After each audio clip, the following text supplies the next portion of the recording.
राधे राधे। आज हम उत्पन्ना एकादशी व्रत कथा श्रवण करेंगे।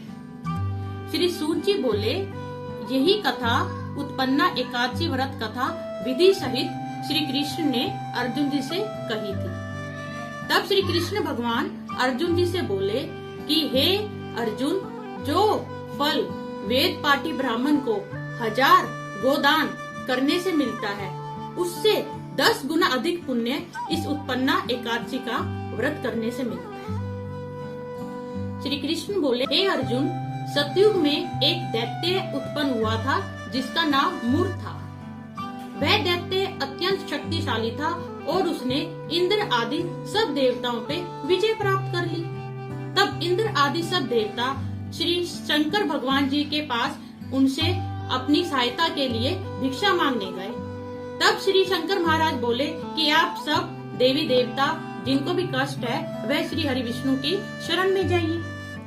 तब सब देवी देवता श्री हरि विष्णु के बैकुंठ धाम को गए, जहाँ पे श्री हरि विष्णु शेषनाग की शैया पे विश्राम कर रहे थे। जब सब देवताओं ने श्री हरि विष्णु से विनयपूर्ण सहायता की, जब प्रार्थना की, तब श्री हरि विष्णु बोले कि आप चंद्रावती नगरी को चलिए और मैं आपका उस मूर नामक जो राक्षस है उससे आपके मैं जरूर रक्षा करूंगा। जो मूर जो नाम का जो राक्षस था वह अति बलशाली था और वह नाड़ी जंगम जो कि ब्रह्म वंश से उत्पन्न हुआ था उस दैत्य का पुत्र था। अपने कुल के यम, वरुण, चंद्रमा तथा सूर्य बना लिए थे तथा वह स्वयं ही सूर्य के समान धरती को तपाता था और मेघों के समान धरती पे जल की वर्षा करता था।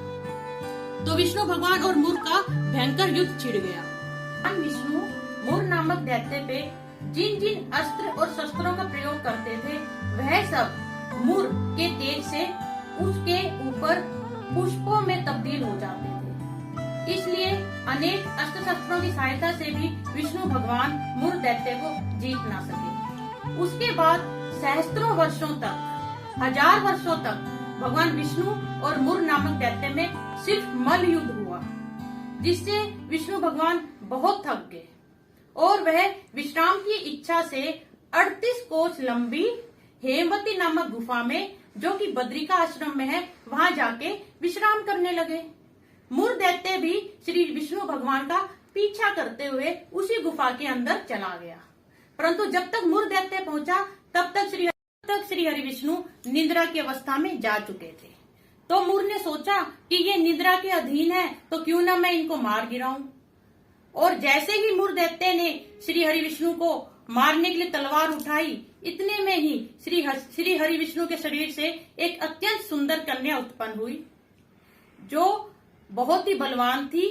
और उसने पहले तो मूर के अस्त्र शस्त्रों को काट डाला, उसके बाद उसके रथ का काट डाला, उसके बाद उसने मूर दैत्य के जो गर्दन जो होती है उसको उसने काट डाला।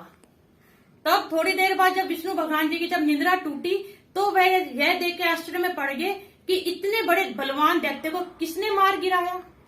इतने में वह कन्या हाथ जो के श्री हरि विष्णु भगवान को बोली कि मैं आपके ही शरीर से उत्पन्न एक कन्या हूँ और मैंने ही इस दैत्य का वध किया है। तो श्री हरि विष्णु बहुत प्रसन्न हुए और उन्हें बोले कि बेटा, उस कन्या को बोले, पुत्री मैं तुम पे बहुत प्रसन्न हूँ, तुम्हारी जो भी इच्छा हो वह वरदान मांग लो। तब वह कन्या बोली कि आज के दिन मेरी उत्पत्ति हुई है, इसलिए जो भी आज के दिन मेरा व्रत करे उसके जीवन में कभी भी दुख या तकलीफ ना हो और अंत में वह मुक्ति को प्राप्त करे और आपके विष्णु लोक को जाए। तब श्री हरि विष्णु बोले कि तुम्हारी उत्पत्ति आज एकादशी के दिन हुई है, इसलिए आज से एकादशी तिथि मुझे अति प्रिय होगी और तुम्हारा नाम भी एकादशी होएगा। और मैं एकादशी तिथि को नौमी, आठे और पूर्णिमा और जो ये चतुर्दशी आती है इन सबसे अधिक प्रेम करूंगा।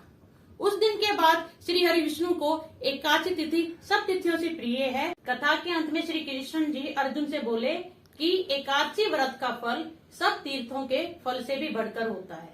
जय श्री कृष्णा, राधे राधे।